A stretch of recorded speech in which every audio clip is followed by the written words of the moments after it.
Et nous avons le résultat de la Practice 3, les deux McLaren toujours en tête, cette fois c'est Piastri devant Norris, mais de très peu. Derrière tu retrouves les deux Ferrari, 3 et 4. Mais alors par contre il y a toujours des écarts colossaux, hein, c'est fou. Antonelli qui devance encore au sol, hein, il arrive mieux en Hongrie là, le petit Antonelli.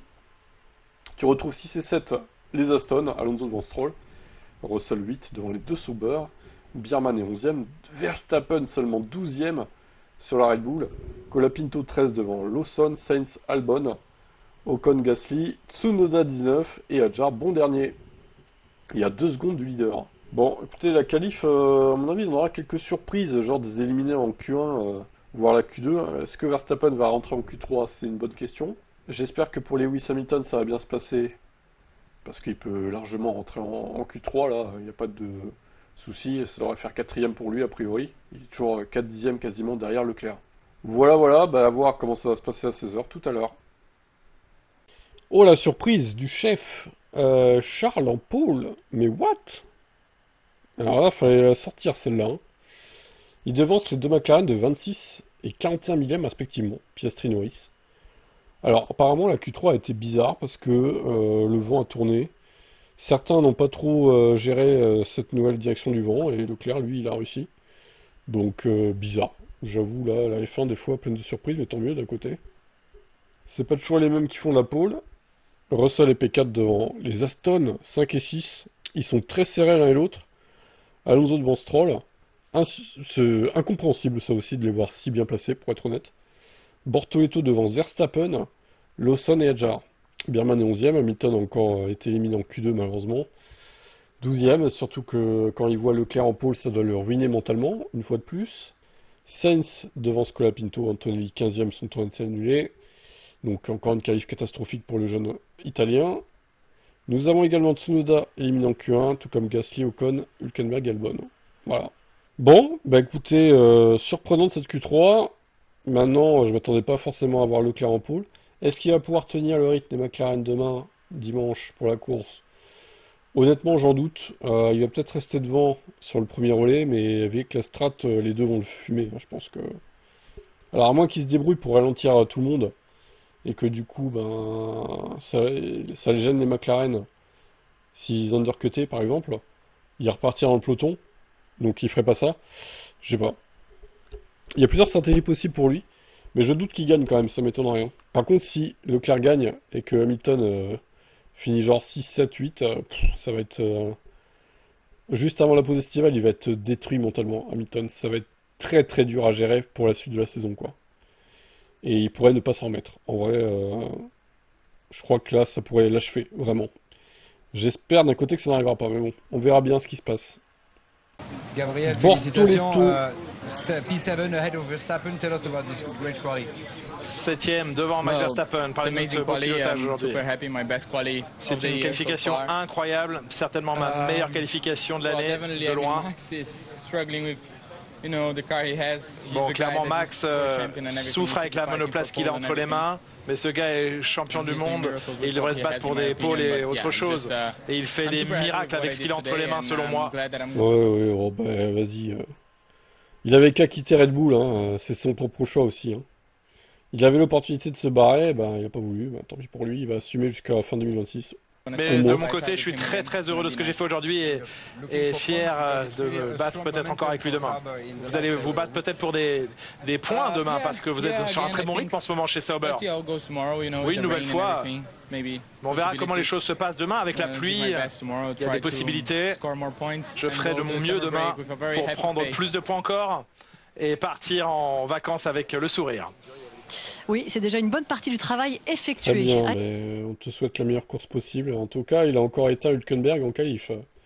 Il prend très cher Hülkenberg en qualif en cette saison 2025.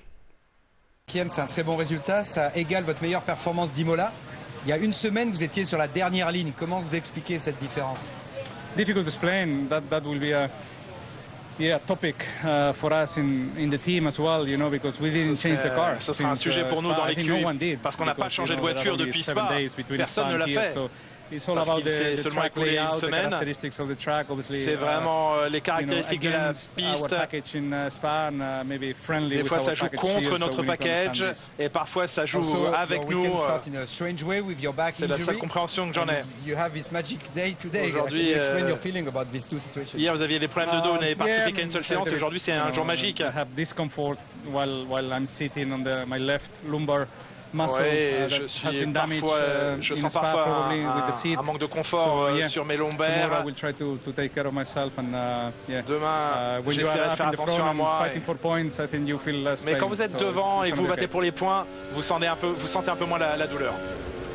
Et oui, on voit vraiment le... C'est cela, oui. Terminator, Fernando. Eh ben, les deux Aston ont été très performantes. En plus, 3 est juste derrière. 20 millième, donc à peine. Ils ont été très constants, ils ont tiré le meilleur de leur voiture. Ou alors peut-être que d'autres pilotes auraient pu faire mieux qu'eux, mais on ne saura jamais. Max, 8ème. Pour vous dire la vérité, c'est Naomi Schiff qui parle beaucoup là. Bon, j'ai pas grand chose à dire, donc c'est peut-être mieux que ce soit Naomi qui parle. Parlez-nous de cette 8ème position, c'est un week-end décevant jusqu'à maintenant pour vous. Ouais, c'est pareil qu'hier, pas de rythme, pas d'équilibre, pas d'adhérence. You will be starting with Bortoleto next to you, the Racing Bull behind. Vous allez avoir Bortoleto à côté de vous, les Racing Bulls derrière vous. Je suis déjà heureux d'être passé en Q3. J'ai été en dehors du top 10 tout le week-end, donc on va essayer de maximiser tout ce qu'on peut, mais on n'a pas d'adhérence. Pas de grippe pour Max. C'est sur de la glace. Donc demain, il est 8ème. Qu'est-ce qu'il peut faire Ça va finir dans le top 10, mais à quelle place? Mystère. Isaac, vous étiez 3ème de la Q1, 7ème de la Q2 et finalement 10ème de la Q3. Qu'est-ce qui s'est passé dans ces dernières minutes? Il y a eu le vent qui a tourné et on a décidé de rester au stand, de ne pas utiliser le pneu usé, de rester sur les pneus neufs, mais une énorme différence entre ce qu'on avait ressenti en Q1 au Q2 et je pense que j'aurais dû faire ce tour de reconnaissance. Mais je l'ai pas fait, donc je me suis fait un peu piéger. Je me suis littéralement sorti dans mon tour, donc je pense que le résultat il est pas représentatif, mais c'est comme ça. Bon, à part Leclerc, personne n'a véritablement amélioré dans la dernière partie, donc la piste avait changé. Maintenant que vous êtes quand même dans les 10 premiers, ce qui était l'objectif du week-end, qu'est-ce que vous attendez pour demain? C'est dommage, là on aurait pu sur le classement, on devait jouer la 7ème place et c'était vraiment notre position. Donc demain, en apportant 10ème, on va aller chasser devant et essayer de marquer des points, mais c'est dommage. Ouais, il finit derrière son équipier et derrière Verstappen aussi, alors qu'il a été toute la qualif devant eux. Donc un peu raté là, la Q3, mais bon, après c'est 10ème, c'est pas non plus catastrophique, ça va. Lando Norris. Troisième, Lando Norris sur la grille de départ demain. Je vais redire la même chose, mais il y a sans doute un peu de déception de ne pas avoir signé un doublé chez McLaren. Oui, quand on voit notre niveau de forme, mais bon, Charles a fait un très bon travail sur le dernier tour. Le vent a beaucoup changé et ça nous a vraiment punis d'une manière plus forte que d'autres. Mais je n'ai pas beaucoup de choses sur lesquelles me plaindre. À la fin, on était plus lent, on n'a pas à se plaindre et Charles a fait du beau travail. Comment avez-vous fait pour faire tenir ces pneus, parfois sur plusieurs tours en qualif? Oui, c'est un tour assez long avec beaucoup de virages. En Q2,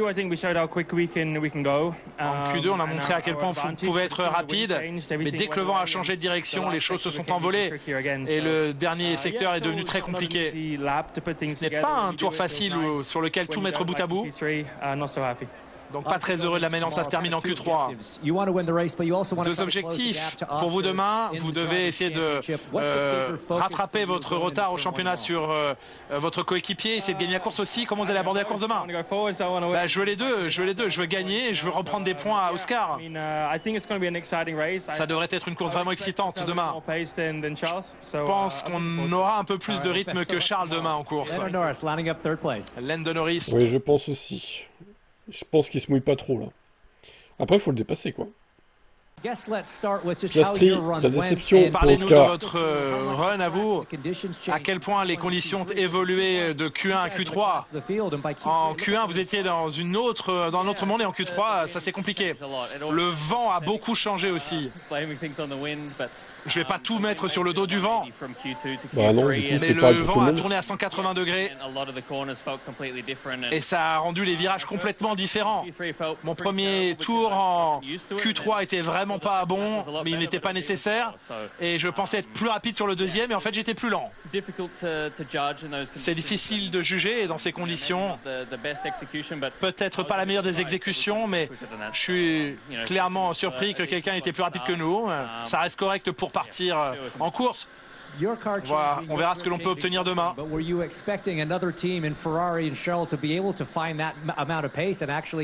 Vous pensiez pouvoir Ferrari venir chercher cette performance, mais il a été rapide, Charles, notamment ce matin, plus proche que ce à quoi on s'attendait. Les choses ont changé un peu et il a fait du très bon travail. Bravo à lui. Je ne m'attendais pas à être deuxième derrière une Ferrari ce week-end, mais il a fait du bon travail. Ça devrait être une course amusante demain. On va essayer d'y être un peu plus impliqué. Ouais, alors est-ce que la Ferrari va tenir le rythme des McLaren en course? J'en doute vraiment fortement par contre. Mais bon, ils peuvent essayer. Ils peuvent essayer de jouer avec eux. Je pense Charles il va bouchonner tout le monde au début, puis on verra comment ça se passe. Allez Esteban, on t'écoute. Rien faire de plus, expliquez-nous exactement les circonstances. Non, c'était un bon tour, ce qui est clairement décevant. Je pense que faut qu'on regarde exactement ce qui se passe depuis, je pense, la FP2 d'hier. Je pense que la FP1 c'était plutôt pas mal. On avait un bon feeling avec la voiture, mais là, voilà, la stabilité c'était catastrophique dans les deux derniers virages et voilà, du coup on perd beaucoup de temps et on dégrade en fait beaucoup sur les pneus arrière. Donc non, ouais, décevant. J'ai déjà fait des tours comme ça qui étaient bien mieux placés. Donc ouais, faut qu'on essaie de comprendre pourquoi et pourquoi on se retrouve si loin après un si bon week-end à Spa. En sortant des stands, vous avez signalé la présence d'une vis sur le pneu. C'était un petit peu inquiétant. D'où ça venait et est-ce que ça a eu des conséquences? Ouais, c'était une vis d'une autre équipe, je pense, pour attacher les pontons. C'est les vis quick release, mais elles sont pas rentrées dans le pneu. Donc voilà, c'est parti après le premier virage. Donc je pense qu'il n'y avait pas de problème maintenant. Donc je verrai avec mon ingénieur si y avait ce problème-là, mais je pense pas. Ok, bon. Qualif à oublier pour Esteban. Norris est étonné par la pole de Leclerc. Il va nous rendre la vie difficile, pense Lando. La course demain, ça dépend de la météo. En course, nous avons généralement l'avantage. S'il y a quelqu'un qui pourrait nous compliquer la vie, c'est bien Charles. Le vent a beaucoup tourné, et pour une raison que j'ignore, ça nous a fait plus de mal qu'aux autres. Je ne sais pas pourquoi. Il faut trouver une solution. Charles est une menace demain, car il n'était pas beaucoup plus lent que nous au général. Et c'est difficile de dépasser ici. Il faut un gros avantage en termes de perfo, ce qu'ils n'ont pas visiblement. Moi, je pense qu'avec la Strat, ils ont quand même deux voitures contre une. Ils vont s'en débarrasser assez vite de Leclerc. Il suffit d'undercutter. Bon, alors, sauf, comme j'ai dit, si Leclerc ralentit tout le monde et qu'il y a un peloton derrière lui de 10-15 voitures, effectivement, là, ils pourront pas undercutter. Ils vont se retrouver dans le trafic sinon. Mais je pense pas que ça se déroule comme ça, en vrai. A priori, McLaren trouvera une solution, je pense, pour faire sauter avec au moins une des deux voitures Leclerc. On verra bien, écoutez, en tout cas la grille est plutôt prometteuse. Hâte de voir ce qui va se passer.